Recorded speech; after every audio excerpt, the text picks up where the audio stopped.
Okay, welcome to the webinar, Fake, Foreign, or Fine. I am Suzanne Ogaitis-Jones, and I coordinate the Child Passenger Safety and Healthcare Project for the Maryland Institute for Emergency Medical Services Systems. This project is funded by the Maryland Highway Safety Office. Together with Cindy Wright-Johnson, my director, we are moderating this webinar. For those of you who are child passenger safety technicians, this webinar can be claimed for 1 credit towards recertification.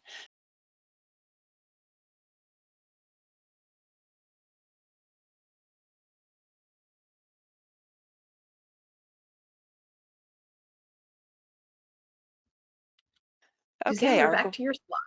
Oh, good. Okay, so the goals for today's webinar, by the end of the webinar, you will have seen examples of fake or foreign car seats, understand the potential dangers with them, be able to distinguish between seats that are fake, foreign, or as we're calling them, fine, for their appropriateness for a child, know how and where to report the fake seats, and how to get help or refer others in identifying these seats.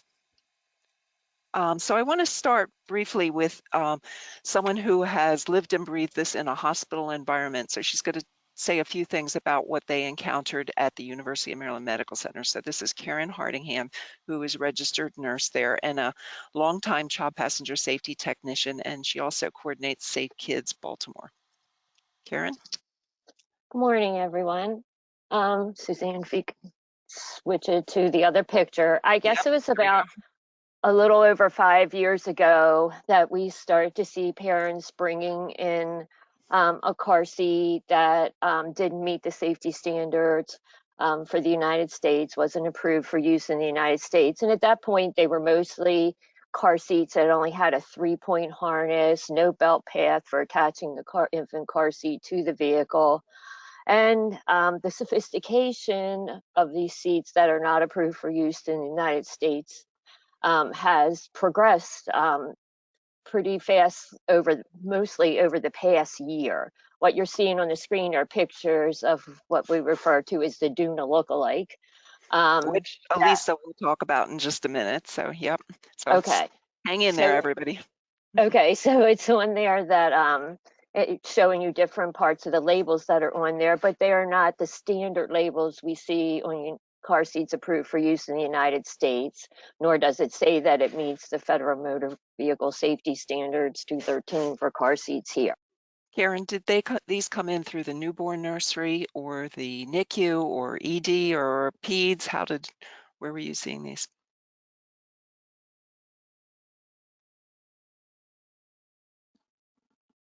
Karen?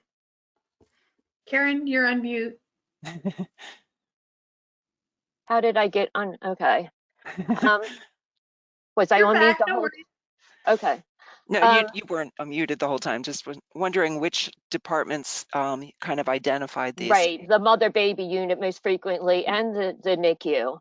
Great. Okay. What we're seeing though, and we're asking the parents how they're coming across these seats. Mostly it's on websites like Temu, or they're on Amazon, and they click onto something else and go elsewhere, and they think they purchased the car seat from Amazon. They actually didn't. And then often these are babies that need car seat testing for one reason or another, and that's where a lot of this is discovered, or when they're bringing in their car seat the day of discharge and we find that they have a seat that's not approved for use in the United States. Okay, well, with that as a lead-in, I want to turn over to Dr. Alisa Baer to give kind of the in-depth information. I'm sure many of you listeners have been seeing this sort of thing yourself, whether in hospitals or possibly at seat checks, but she's going to be explaining all the background for this and also what to do about it. And then we'll hear from Karen briefly a little bit later about what they did at her hospital.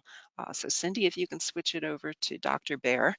And just Dr. Baer is going to give her background, her bio, but I want to say that we've been working with her for, I don't know, 20 plus years on child passenger safety, and it's been an honor to be doing so much with her in Maryland, and I'm so thrilled that she's taken all this message to New York for quite some time now, but we're happy to have her speaking with us today. So, Dr. Baer.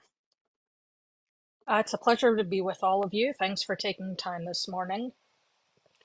As Suzanne noted, I'm a pediatrician. I've been a CPS tech and instructor since 1998. I'm the co-founder of the Car Seat Lady. You might have seen my website, thecarseatlady.com, or on social media like YouTube, Facebook, and Instagram. And over the past 25 years, I've helped families install more than 15,000 car seats. And today what I want to talk to you about is the topic of fake, foreign, or fine. So first, what we're going to start with is, let's just define what fine, foreign, and fake each mean when talking about car seats. So when I talk about a fine car seat, I'm talking about a seat that meets all the applicable US government safety standards for car seats that includes crash testing. And a fine seat, when used properly, will protect in a crash. A foreign seat is one that meets all the applicable government safety standards for car seats, including crash testing in a region like Canada, the EU, or Australia. These are regions that have car seat standards, but notably, the region is not the US. And a foreign car seat, when used properly, will protect in a crash. And so this is in stark contrast to a fake car seat. A fake car seat is one that does not meet any or all of the applicable government safety standards for car seats in the US or elsewhere. And a fake car seat, even when used properly, will not protect in a crash. Many of you are familiar with the idea of a fake or a knockoff purse. The fake looks pretty similar, but it's definitely not the same. The stitching might not be as good, the leather isn't as high quality, or it may not even be real leather to begin with. The hardware often breaks easily and may contain a lot of lead. There's lots of problems, and all because the fake is typically made with inexpensive parts and labor. The problem is that fakes have made their way into the car seat realm, where the stakes are much higher than they are with a handbag. On the right in this picture, and can you guys see when I move my mouse over my screen? Yep. Is that visible? Okay, great. So on the right here is what I'm calling a real Doona. This is a very legitimate car seat sold in the US. It retails for about $550, and it has a infant car seat with a stroller built in. This happens to be the same type of seat that Karen Hardingham was just showing you pictures of in her introduction. And the seat on the left is a fake Doona, which sells for about $150, depending on the site where you're getting it. Yesterday, I went to Temu.com and I searched for Doona stroller, as you can see here in the search bar. And of the first 4 results, 3 of them turned out to be for fake Doonas. This other seat here is not a Doona at all, not real, not fake, just not it. So how risky is a fake Doona? In 2019, I worked with CNN on a piece about the dangers of fake car seats. CNN bought a fake Doona and they sent it to the same crash test lab where real car seats are crash tested and certified that they meet the applicable safety standards. And this is a still shot from that crash test of the fake Doona. This is a 30-mile-per-hour crash test, like the exact same one that is used to certify real car seats in the US. And what I'm going to call your attention to is notice this red circle that I've put here with these black pieces of plastic that are floating in the air. Those pieces of plastic happen to be very important pieces of plastic, and those were part of the belt path, what holds the vehicle seatbelt to the car seat. And these broke off during the crash, which is not supposed to happen. On a real Doona, this would not happen. But on the fake Doona, which was not designed to withstand the forces of a crash, which, if you think about it, crash forces are strong enough that they crumple the steel of a car. So car seat has to be well designed to be able to withstand these forces. The plastic broke where it was holding the seatbelt, and as you can see, the car seat is literally just sliding right off the vehicle seat because there is nothing connecting it to the vehicle anymore. So this, in a real crash, could kill a real child. So the risks of a fake Duna or a fake car seat, any type, can be catastrophic. So we've talked about a fake Duna as one example of a fake car seat, but I want to cover some other examples that you might encounter, as well as talk about the risks to these.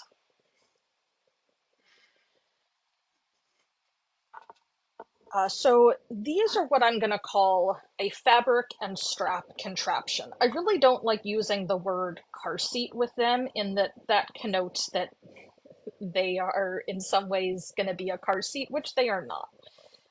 These are marketed as being car seats for children, and the thing about them is that they are extremely dangerous. And I'm going to show you in a second a video that shows, again, a 30-mile-per-hour crash test. And this is going to be with a 3-year-old dummy in one of these fabric and strap contraptions. So this is the same crash test speed as real car seats are crash tested at. And this video is already 13 years old, which highlights that this problem is unfortunately not new with these products being available to consumers.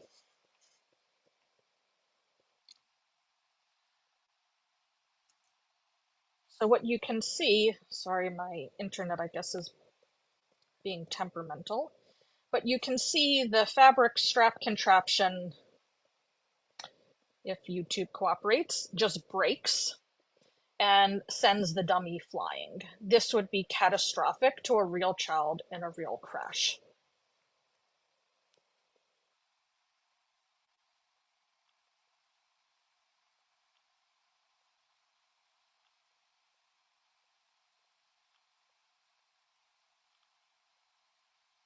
Okay, sorry. So we have talked about now the fake Dunas and the fabric and strap contraptions. I want to talk about another example of a fake seat that you might see pretty commonly. So just this morning, I searched on AliExpress for iFold booster. When you search MyFold, nothing comes up, but if you take off the M, you then see a ton of knockoff MyFold boosters. And these look very much like the real one. These are pictures here from a New York Times piece from 2020, where the white one here is a knockoff MyFold, a fake one, and the blue one is a real one. They look quite similar. If you look at the picture in the bottom left, this is the fake one. This is where the vehicle lap belt is going to go through. And the top one is the fake, the bottom is the real one. Both look like they have shiny metal in them, but the top one that's fake, that's actually not shiny metal in there. That's just a sticker, a shiny sticker, rather than actual metal, which obviously cuts down on the cost if you use a sticker rather than metal to reinforce the important parts of your product. So the dangers to these products are really great to children. Unlike on a handbag, if the stitching isn't as good and it tears, well, you just get a new handbag, and it kind of sucks that you wasted money on one. But here, the consequences can be quite dire. Another type of product that those of us who have been in this child passenger safety industry for a long time are very familiar with, and that these have been available for decades, but the internet has made them much more available, and a wider variety of them. And these are seatbelt adjusters. I first want to stress that there is really no such thing as a fine seatbelt adjuster. So when I say that these are fake ones, there aren't really real ones. The only exceptions would be a few vehicle manufacturers have a few specific types of seatbelt adjusters. And I'm also going to include, you can see here, buckles. Those are seatbelt extenders. That I would count as a seatbelt adjuster, unless the device comes directly from the vehicle manufacturer and is specific for that exact vehicle and the seating position in the vehicle and the occupant type, like if you use it for a car seat when it's designed to be used by an adult who is too large in order to use their seatbelt, they can't buckle it without needing a seatbelt extender. So it has to be used in the correct setting. That's the only time a seatbelt adjuster would be fine. But anything you're going to see online is almost certainly going to be quite dangerous. However, the marketing is quite clever.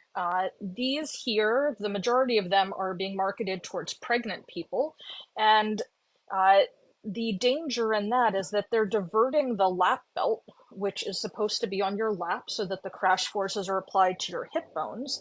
They're instead diverting it down onto your femur, which those of you who work in hospital settings are familiar that if you tear the femoral artery, you can bleed out internally in minutes. So it's really a dangerous proposition to move the lap belt off of the lap and onto the femur.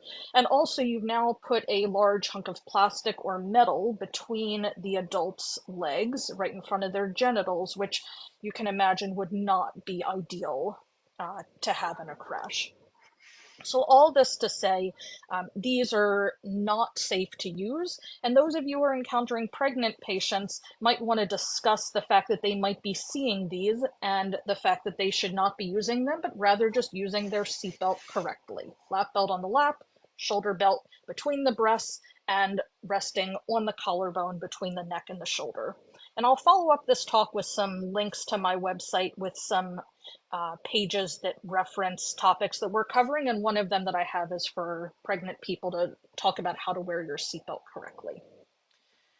Another example of seatbelt adjusters, and I'm highlighting this one to also show you how clever the marketing can be. So here it says, in very poor English, safety and care, scientific transfer of force. And I want you to take a look at where this product puts the vehicle lap belt. Yes, it will scientifically transfer the force directly onto the soft internal organs in your abdomen, causing massive abdominal organ injury and lower spinal cord injury. That does not imply anything that is safe or will take care of the person. So it's understandable why parents would buy this. This costs 99 cents and has free shipping. So it's so much easier to use than a booster seat, and it has a scientific transfer of force, so why not go with it?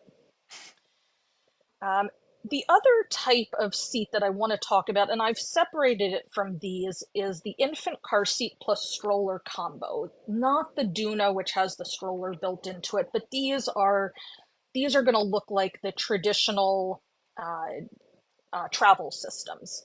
So this morning, I did a search on Amazon for luxury car seat stroller, and the top 10 results are shown here. The first 5 are all true, legitimate car seats sold with strollers sold in the US.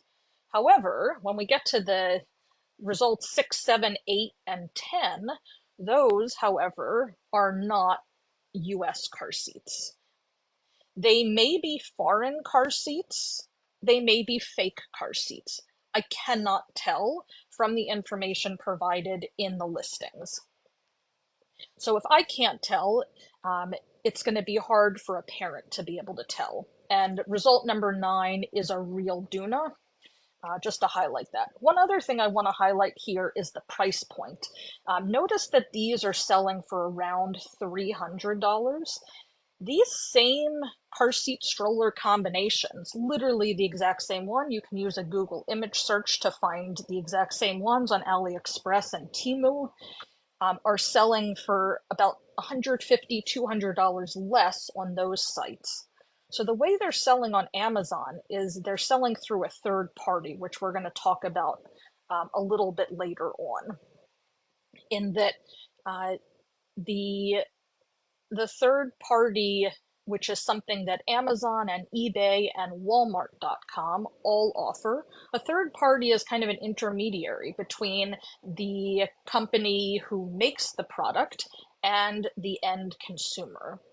So the third party is going to buy the stock of this product here, this travel system, they're going to then sell it directly to the consumer. So because there's this middleman, the price is going to go up because the third party is going to need to make a profit, in addition to Amazon making a profit off of it as well, and the original person who, or factory who manufactured this product, most likely in China. So the next thing I want to talk about is to educate you on where are people getting these fake or foreign seats. And I realize that some of you are going to be super familiar with the sites I'm going to talk about, and some of you will have never heard of these. So I don't mean to be patronizing in any way. I'm just going to assume that everyone knows nothing, and we'll go from there so that everyone can be on a level playing field at the end. So the first category is where parents or anyone is able to buy a product directly from the factory or the warehouse in Asia, most likely, just given that's where most of the manufacturing of these products is currently taking place, and they're sending it directly to the US consumer. So examples of this would be Temu. Temu is a subsidiary of the massive Chinese e-commerce giant PDD. Their market cap is $167 billion. PDD is known in China as Pinduoduo. Sorry, I'm sure I mispronounced that. Temu launched in the US in the fall of 2022, so less than 2 years ago, and it is already the most popular shopping app in the US on both Android and Apple devices. Yes, it is more popular than Amazon, and Temu has put a tremendous amount of money into marketing. In fact, they had their first Super Bowl ad this year. Temu sells a wide array of items with free shipping at what should be too good to be true prices. And they also have gamified the idea of shopping, so it tends to lure people in more powerfully than some of the other sites. So Temu is one example of where people are able to get items directly to them from Asia. So this morning I went to Temu.com and I searched for car seat stroller. And this is what I found. I have a pet stroller. I have a fake Duna. I have a travel system that might be a fake car seat or a foreign car seat. I have another pet stroller. I have another fake Duna, another fake Duna. This one does not seem to have a car seat, nor does this one. So of these 8 results, I'm seeing 3 that these 3 fake Dunas that in a crash would likely seriously harm a child. Another site that people are going to be buying from is AliExpress. So AliExpress is within the Alibaba Group. Alibaba Group is a huge Chinese e-commerce company which dominates China's domestic business-to-consumer market. And AliExpress was launched by the Alibaba Group in 2010, so it's been around for a while as a business-to-consumer platform for Chinese companies to sell to foreigners. And that's exactly what they're doing. So here is a search for toddler car seats on AliExpress, just to show you what you can find. And of the top 10 results, I have 1, 2, 3, 4, 5, 6, 7, 8, 9, 10. Sorry, I counted wrong. That was 12 results. So 10 of the 12 are fabric strap contraptions, which you've seen are horrifically dangerous. I have a portable travel car bed, and I have a fake MyFold booster. You can understand why these would be attractive to parents in terms of the price point. These fabric strap contraptions they range from $2 to $13. And then the other place where people are also going to be getting fake or foreign seats is from third-party sellers like I'd begun to talk about that are on Amazon, Walmart.com. So not Walmart in the store itself, but Walmart online allows third-party sellers, as does eBay.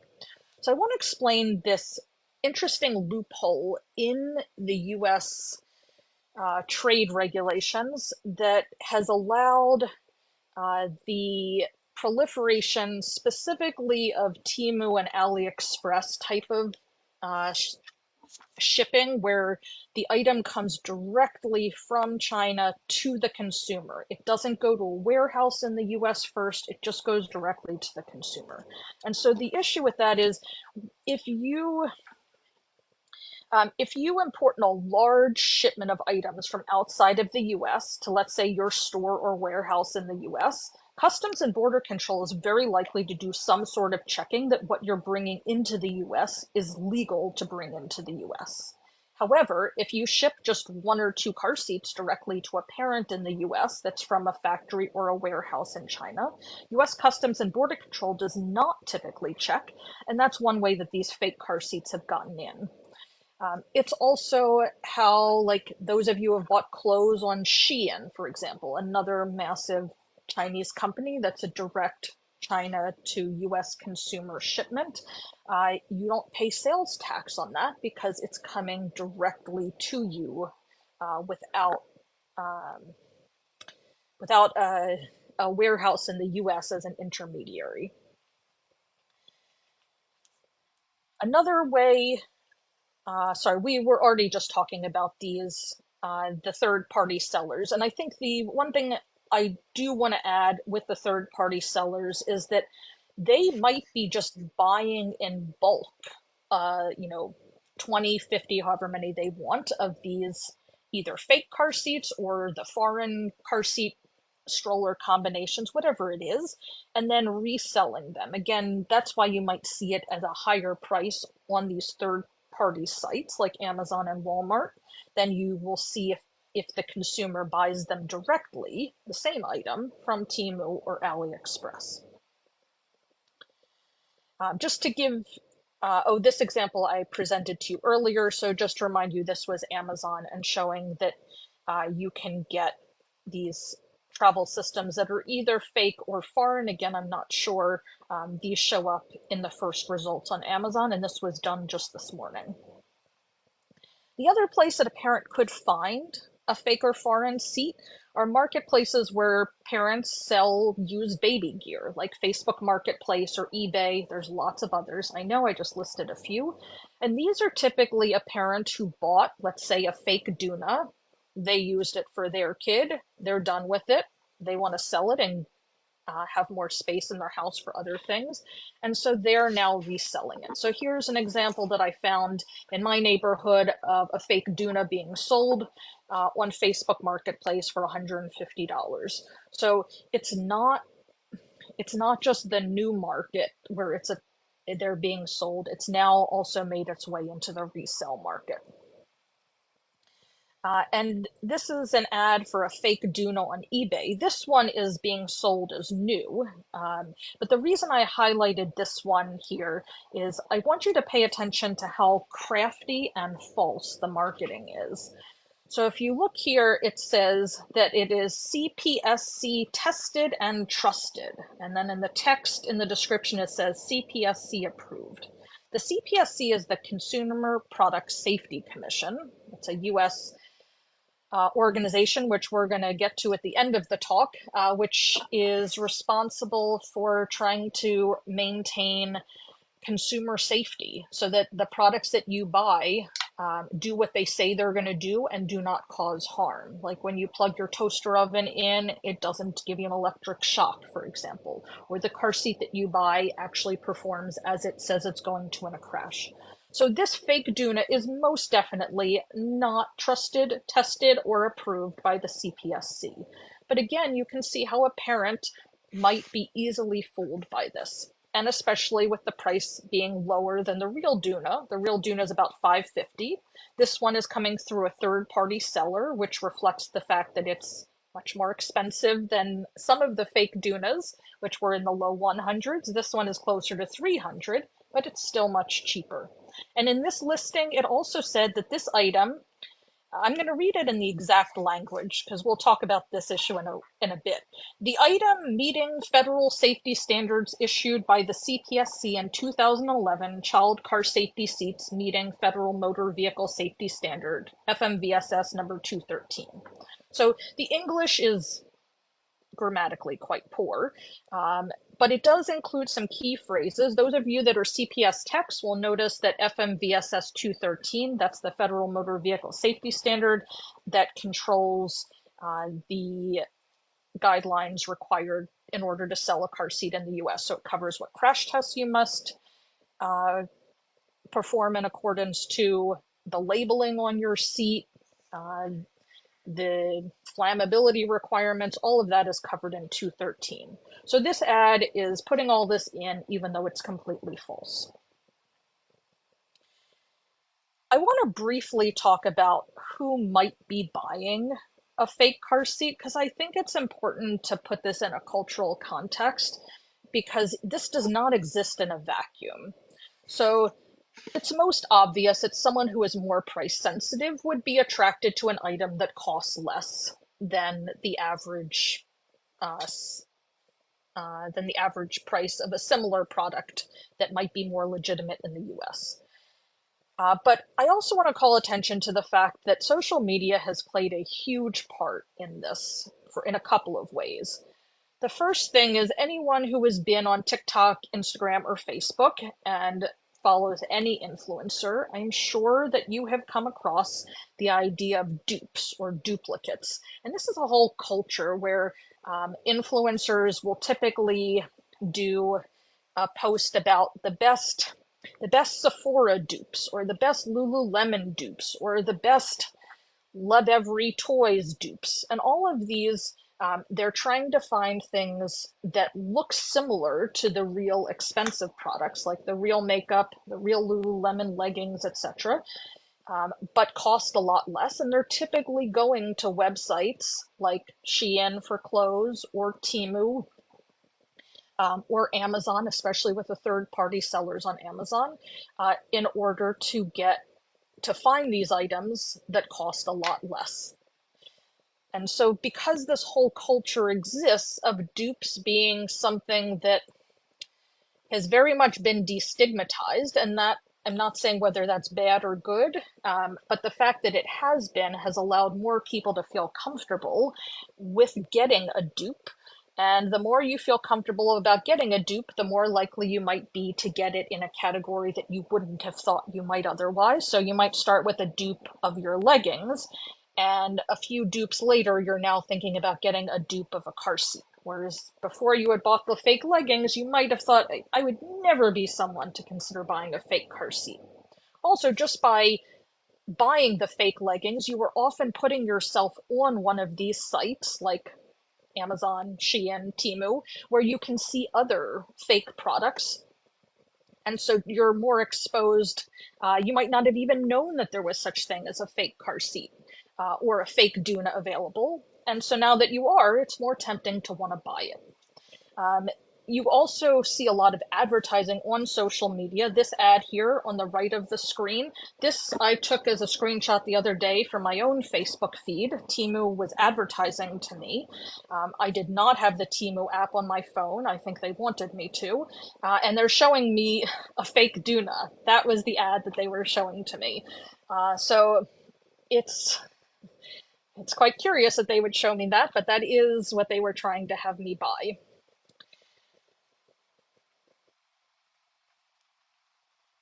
And so the other thing related to this culture that I want to emphasize is why people might be falling prey to these. So these are two reviews from a fake Duna on Temu. You can see the purchase is recent. This one was July 11th, so less than a week ago. This one was June 10th.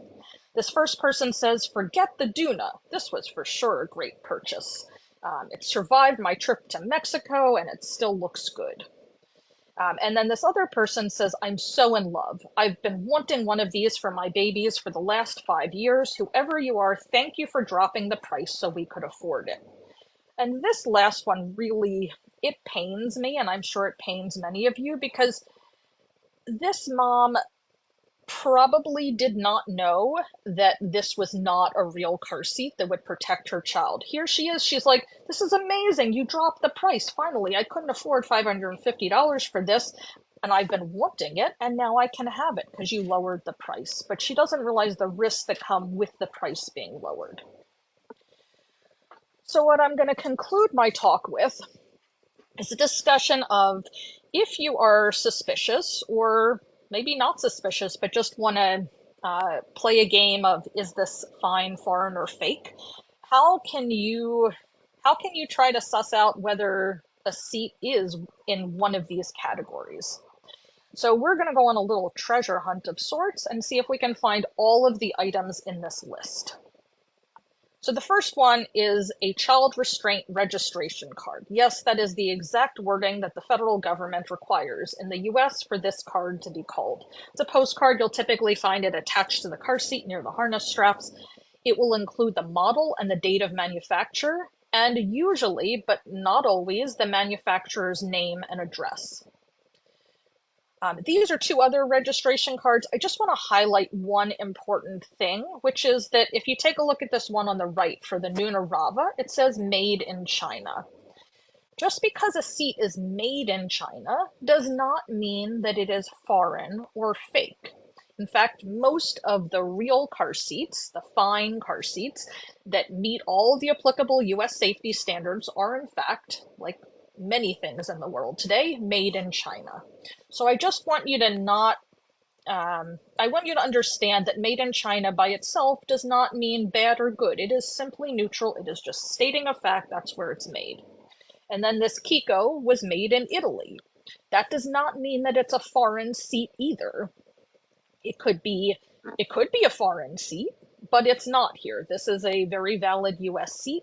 So the fact that it's made in a country that is not the US is not an indication of whether it is fine, foreign, or fake. Those are going to deal with, does it meet the regulations that the US government has established? And one of the things that the government has established is that it comes with a child restraint registration card. So if you, for example, bought a Kiko in Europe or a Nuna in China, they might not come with this card because this is a US government thing. It's not typically seen in most of the other places in the world. So another thing on our treasure hunt is, can you find stickers on the car seat? The US government in the Federal Motor Vehicle Safety Standard 213 lays out in very elaborate detail what needs to be on the stickers on the car seat.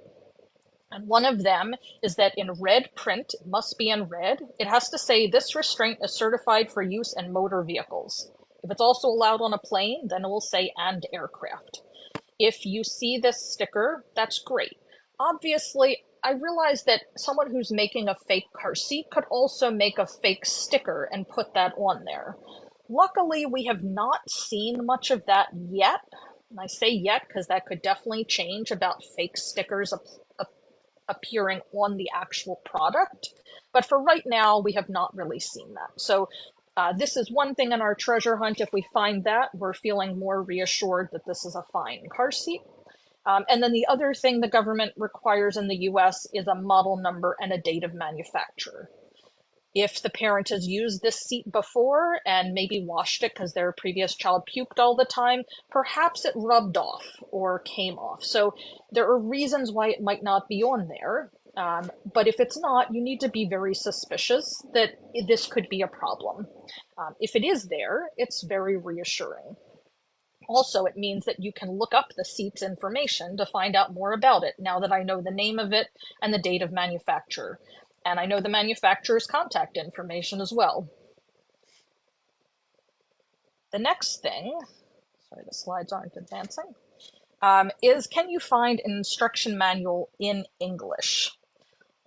Just because it has a manual does not necessarily mean that it is a fine car seat. So things to be suspicious of. One, if the seat itself has stickers or instructions that is in English that is grammatically incorrect and or contains numerous spelling errors, that's just something that would raise my suspicions of it not being a fine seat for use in the US.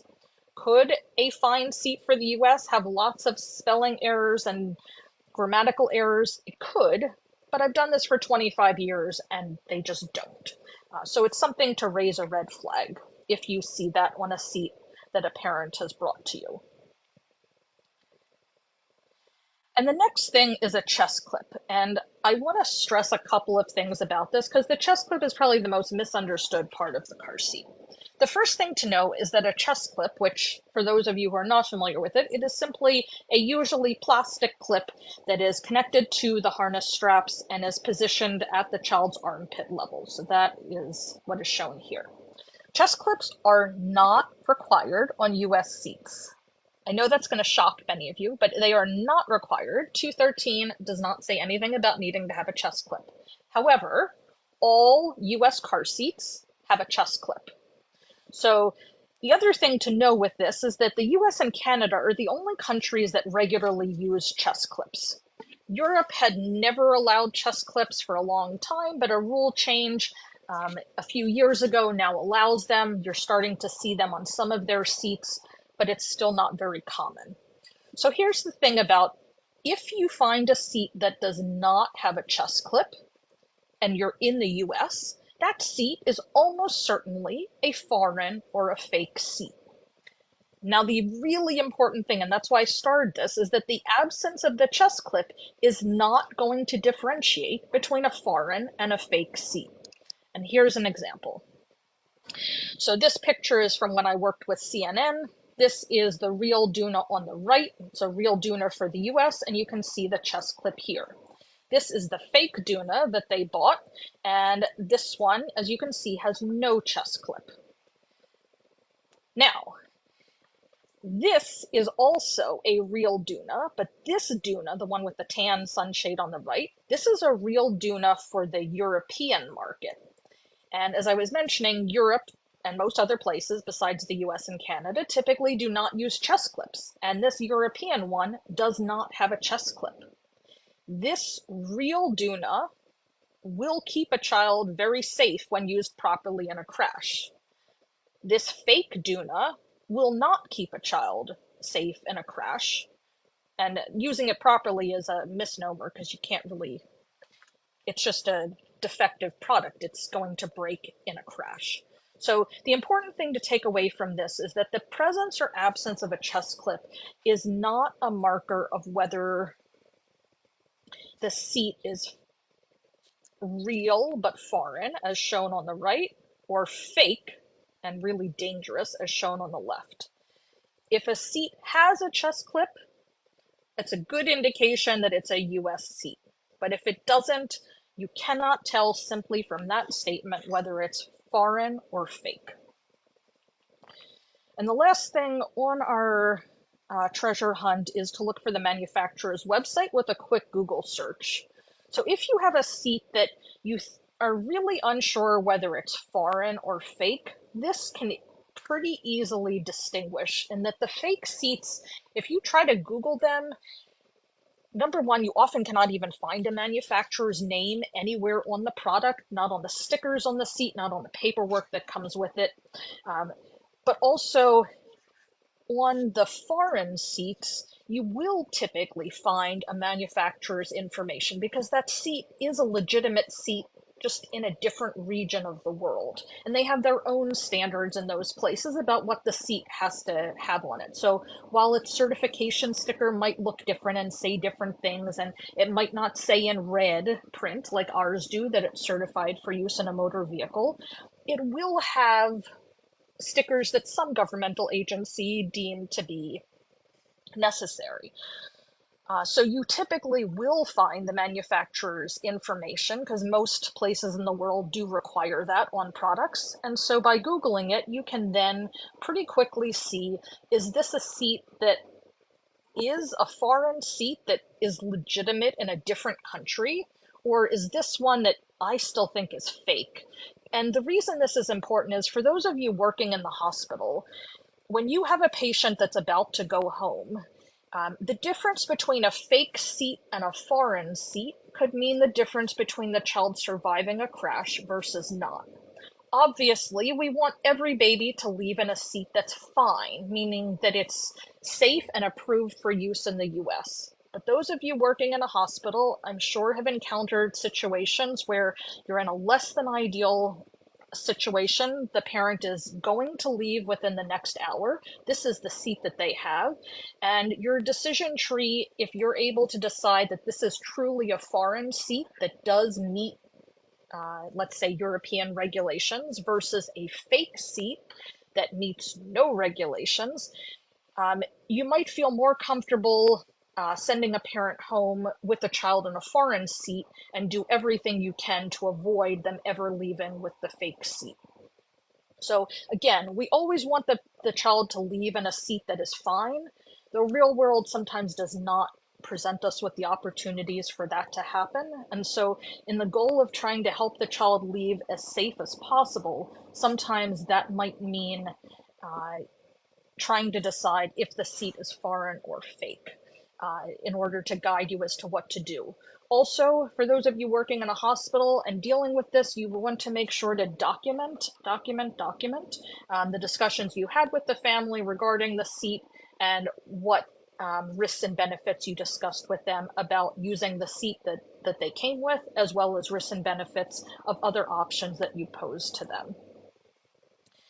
So in conclusion, with our little treasure hunt that we've gone on, I do want to stress that a car seat that is fine for use in this country and is brand new and in its original box will have all of the above: the registration card, the stickers, the instruction manual in English, a chest clip, and you can find the manufacturer's website easily. However, again, those of you who work in hospitals know that people often do not bring in the car seat brand new in its original box. So the fact that it doesn't have the registration card, that might be because the parent simply pulled it off in their house and threw it away, or hopefully mailed it in. Or the instruction manual might be missing because it's lost in their junk drawer because the seat was used previously for their 3-year-old and now again for their new baby. So I just want you to keep in mind that the real world might affect your ability to find these. And so not to always assume if you don't see it right there in front of you, don't jump to the conclusion that it's a fake seat because I can't find the registration card. That would not be, you would need to have other steps like asking the parent, did it come with a registration card? That would be one way to help decide if you don't see it in front of you, if it did ever come with it. And the final thing I'm going to conclude with is what to do when you encounter a fake or foreign seat, which is to report it to the Consumer Product Safety Commission, which, if you remember earlier in my talk, that ad from eBay for a listing of a fake Duna that the CPSC said was trusted and approved and certified, definitely not. But the CPSC does want to know about these fake and foreign seats, and they want you to report them at saferproducts.gov. So with that, I'm going to conclude and hand it back over to Suzanne or Karen. I'm not sure. Great. Yep. Send it back to me, Alisa. Thank you so Okay. much.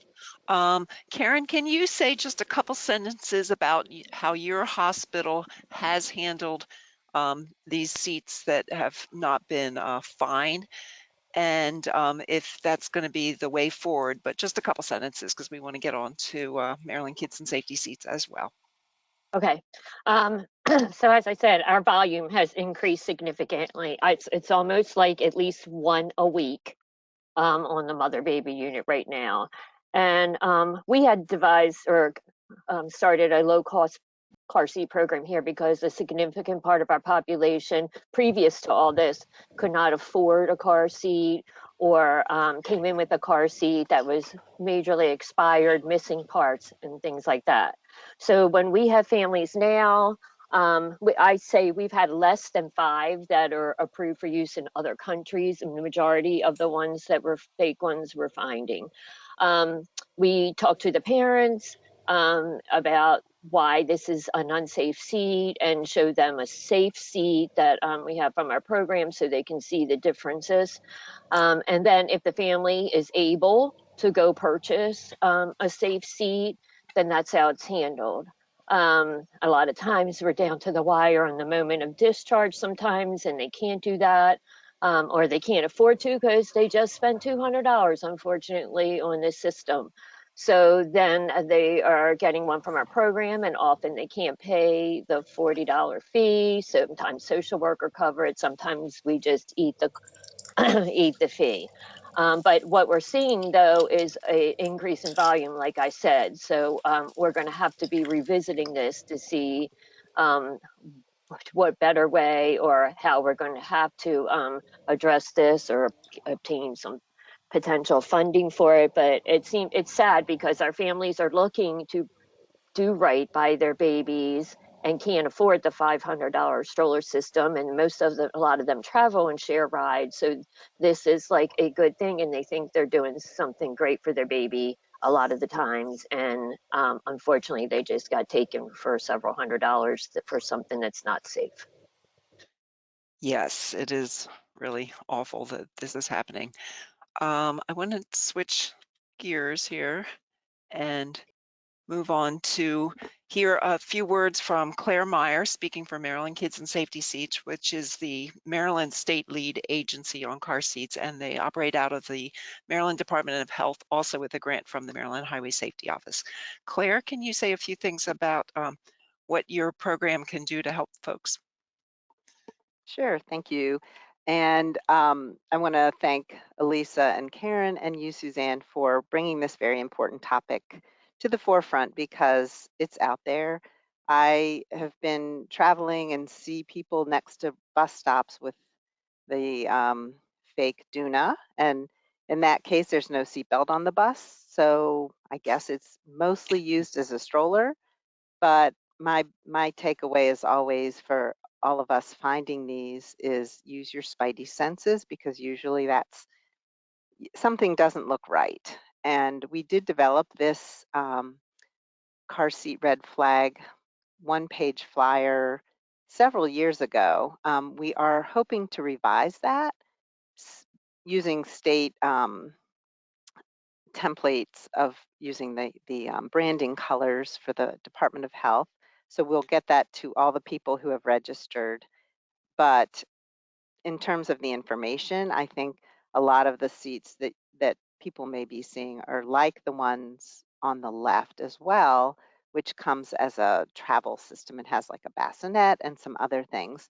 The very unfortunate thing is that by the time we see the seats, these fake or foreign or maybe unusual seats, it's too late. You know, it's not too late, but they've already purchased the seat. They came in with the seat to an appointment. They're using it for the most part. So the real trick would be getting to people before, you know, they purchase it, and that's the ultimate challenge that we'll all have to leave as our takeaway and try to figure out the solution to that. And I think it's way beyond our capabilities, but otherwise it's whack-a-mole. So this handout is available as a handout through GoToWebinar, and as Claire said, it is being updated, so I will send you the updated version. I have all your emails when that's available. There's also a generic version that's not specific to Maryland that's on there, so if you'd like that, you can have that. Thank you, Claire. I want to just jump ahead for webinar. I want to explain this, and then we'll go back and do question and answers in case you have to get off at 11 o'clock.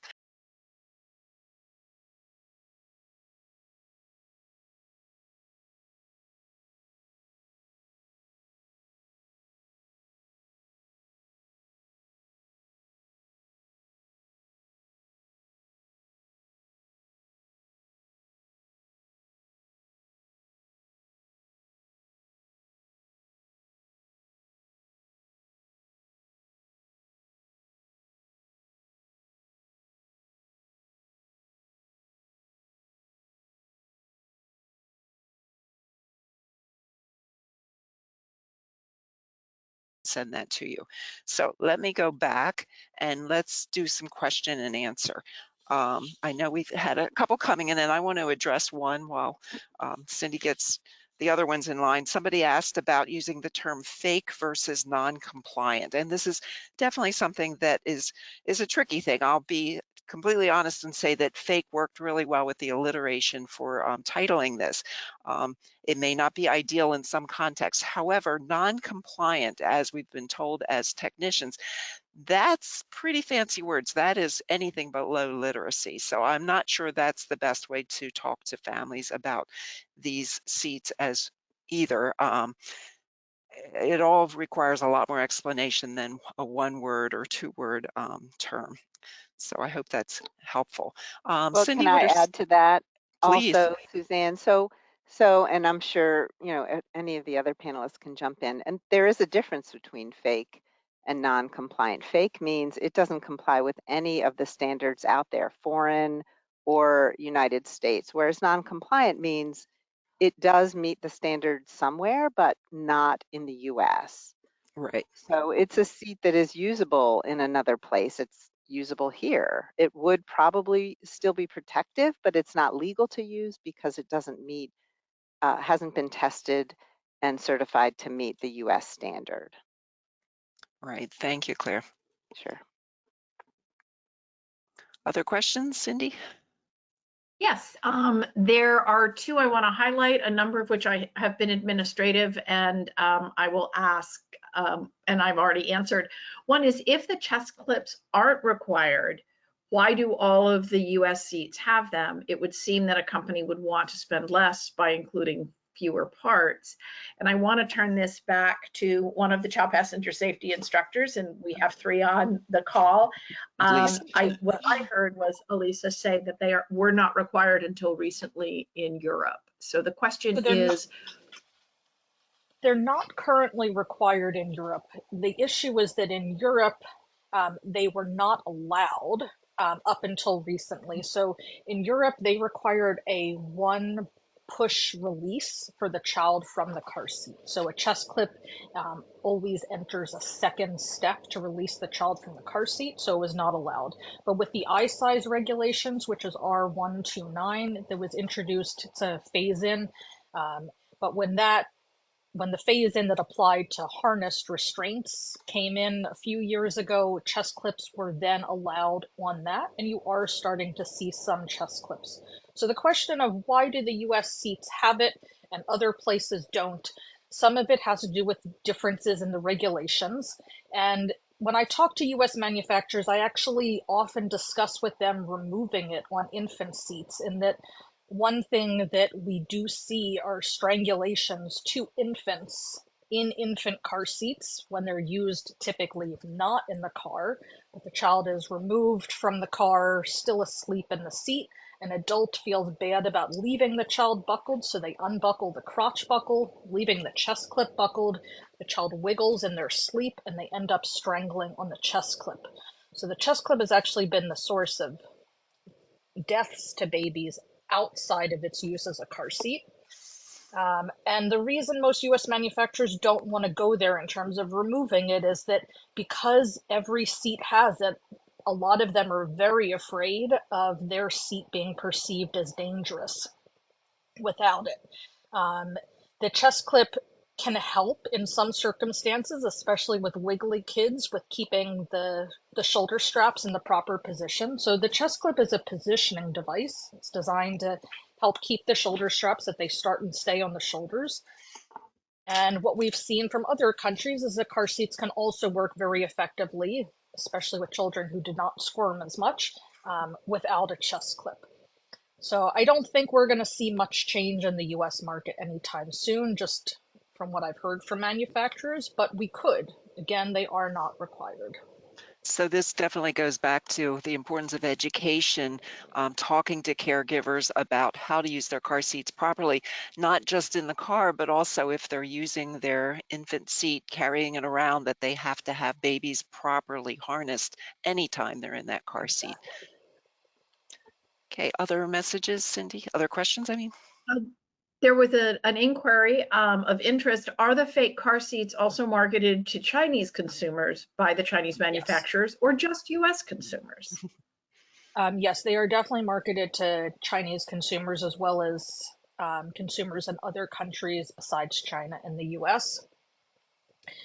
So it's a problem, especially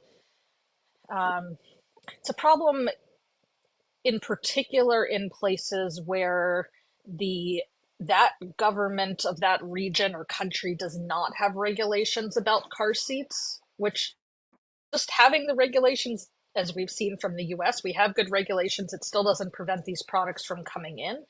But if you have a country where there are not child restraint laws about what car seats can be sold in that country, then you're much more likely to have problems with that.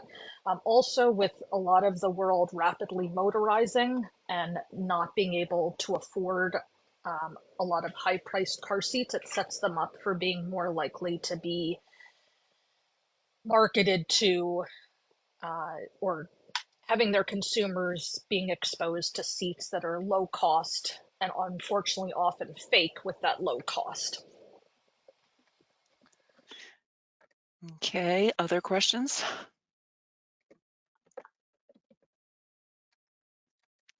There are no other questions at this point, but I will double check Okay. that I have unmuted everyone in case someone wants to ask a verbal question. So we are not making the slides available, but we will have this posted online, as I've said, and it might be about 2 to 3 weeks from now. And people who weren't able to tune in today, but really want to listen to this, can still obtain a CEU for this. They will have to answer a quiz, though, for not listening to it live. That's the price you pay. So stay tuned, come back, and I will let everybody know when that's available, as well as send the updated handout for you. I really appreciate all our speakers today. Very interesting talk. And as Alisa and I were talking about, we may need to do a follow-up to this because it seems like it's such a ever-changing world with online commerce. And you know, maybe something will change with the regulations, who knows, but So you if may you hear from attended us this again. and want to follow up, email Suzanne Yeah. and let her know that you're interested. The more interest that we see, and if there's certain things you'd like covered in a follow up, I talked to Suzanne and I'm interested in doing a part 2 if you guys are interested. Yes, definitely. You can email me. The easy way to email me is cps@mims.org, and MIMS is MIEMSS. So thank you, everyone, and stay safe. And I feel like I need to say buyer beware as a parting message here. Take care.